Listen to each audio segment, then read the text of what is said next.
एक बड़ी पुरानी कहावत है, कहते हैं अंधाधुंध की साइबी और घटा टोप को राज। वैसे आपको बता दूं, जो जिस तरीके से हल होता है क्या उसको उसी तरीके से हल करना है। स्क्रीन पर एक वीडियो देख रहे हैं, डोनाल्ड ट्रंप हैं, ये जापान पहुंचे हैं और बगल में जो नाच कूद रही हैं ये जापान की नई पीएम है। जापान की नई पीएम ने अब डोनाल्ड ट्रंप को एक अलग ही तरीके से हैंडल किया है। वहीं दूसरी तरफ आसियान में अमेरिका और चाइना दोनों ही खेल कर रहे हैं, पर इस बीच भारत ने भी एक बड़ा फैसला ले लिया है। रिव्यू की टीम भारत क्यों बिठा रहा है और इस मीटिंग में डोनाल्ड ट्रंप ने खुलकर कह दिया कि अगर अमेरिका को बचाना है तो पॉलिटिकली करेक्ट होने की जरूरत नहीं है। जानेंगे क्या कुछ चल रहा है, जापान भारत में भी क्या चल रहा है। जियोपॉलिटिक्स में इस वक्त बहुत सारी चीजें चल रही है, हमेशा की तरह जानने को मिलेगा बहुत कुछ, इसलिए वीडियो को अंत तक जरूर देखें। आसियान देशों में बैठक करके डोनाल्ड ट्रंप निकल गए जापान के लिए, लेकिन आसियान की बैठक में इन्होंने मलेशिया के साथ भी क्रिटिकल मिनरल की डील करी और साथ ही साथ थाईलैंड के साथ भी इन्होंने डील करी और फिर ये जापान पहुंचे। जापान में एकदम से नई पीएम के साथ इनका सामना हुआ। हालांकि इनकी जो नई पीएम थी तुरंत से दोस्त भी बन गई। स्क्रीन पर आप देख सकते हैं, इन्होंने दोस्ती वाली तस्वीर भी पोस्ट करी अपनी सोशल मीडिया प्लेटफॉर्म में और लिखा भी कि ये हमारे खास अलाय भी हैं और दोस्त भी हैं। हालांकि ट्रंप ने इनकी बड़ी तारीफ करी। जब बैठक हुई तो उस बैठक में ट्रंप ने कहा कि शिंजो ने मुझे बताया था तुम्हारे बारे में और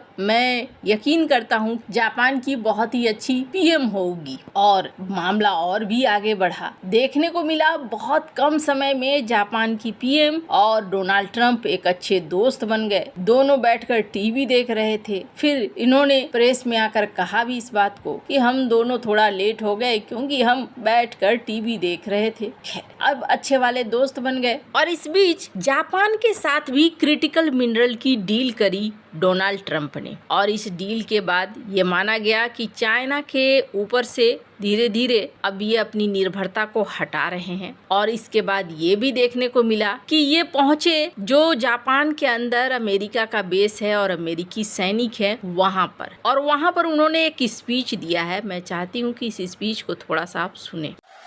And unlike past administrations, we will not be politically correct. You don't mind that, do you?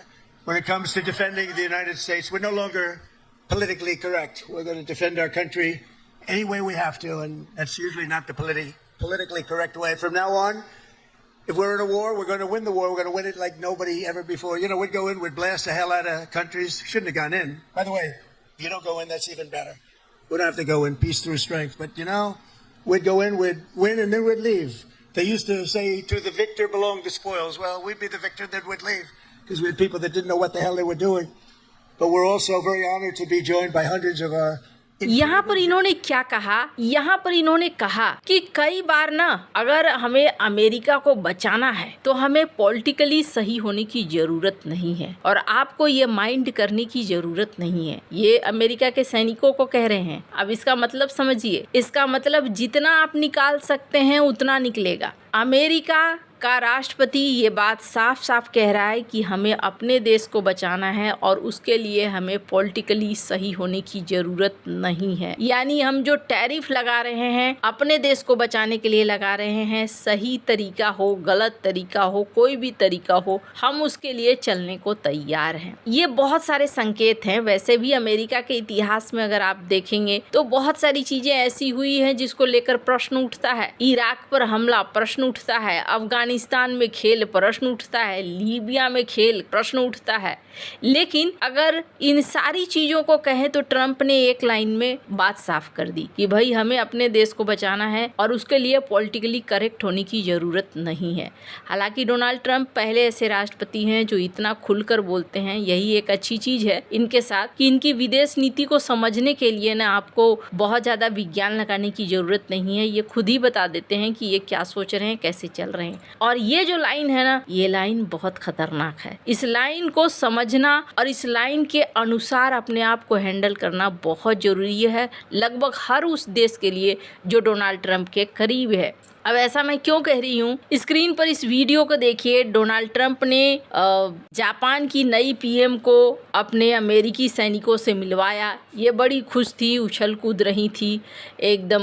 जिस तरीके से शहबाज शरीफ का फॉर्मूला है ना, लगभग वही फॉर्मूला जापान की इस पीएम ने अपनाया। और जापान की पीएम ने दोस्ती, उसके बाद ये भी कह दिया कि चलो भाई नोबेल पुरस्कार मिलना चाहिए। अब आप जरा सोचिए, इनसे पहले जो पीएम थे उन्होंने इस्तीफा इसलिए दे दिया क्योंकि 550 बिलियन डॉलर का इन्वेस्टमेंट उन्हें करना है अमेरिका के अंदर, और इस चीज को वो मना नहीं पाए ट्रंप को। इस वजह से उन्होंने इस दबाव में आकर कि हाँ जी मेरी वजह से ये साइन हुआ है, उन्होंने इस्तीफा कर दे दिया। लेकिन इन सब के बाद क्या ट्रंप मान गए और 550 बिलियन डॉलर का अब नहीं करना होगा जापान को इन्वेस्टमेंट? नहीं, यहाँ ऐसा कुछ नहीं हुआ। स्क्रीन पर इस वीडियो को देखिए। ये सारा कुछ होने के बाद इन्होंने ऐलान कर दिया कि भाई 550 बिलियन डॉलर जापान हमारे देश के अंदर इन्वेस्टमेंट करेगा। इतना नाचना कूदना और इसके अलावे इनकी तारीफ करना जापान को कुछ खास फायदा नहीं दिला गया। अब आगे क्या होता है वो देखने वाली बात होगी, पर फिलहाल ये देखने को मिला कि जापान से इनको इन्वेस्टमेंट चाहिए था, इन्होंने इन्वेस्टमेंट लिया। इन्होंने भी मीठी मीठी बातें कही लेकिन काम अपना ही किया। वहीं दूसरी तरफ एक अच्छी चीज हुई है जापान के साथ।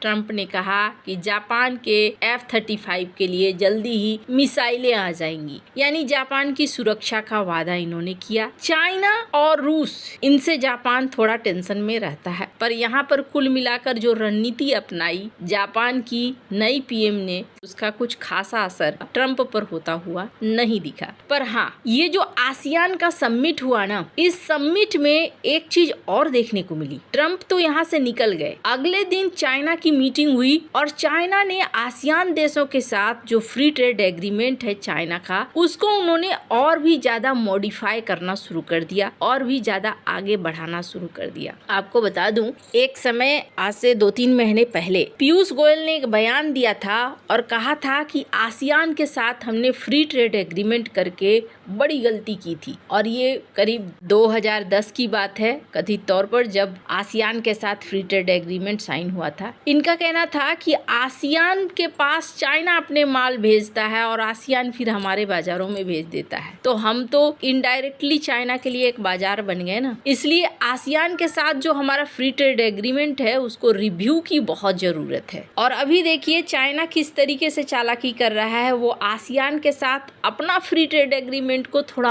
और अच्छे से बड़ा कर रहा है, यानी अमेरिका का दबाव अब वो आसियान देशों की तरफ फैलाने की कोशिश कर रहा है। अब इस बीच भारत ने भी एक फैसला लिया है और भारत ने भी पीएम मोदी की बात सुन सकते हैं आप, जिसमें कहा है कि अर्ली रिव्यू करना होगा आसियान के साथ भारत के फ्री ट्रेड एग्रीमेंट को, जो हो चुका है उसको फिर से रिव्यू करना होगा, देखना होगा। भारत के लिए ये बहुत ज़रूरी है।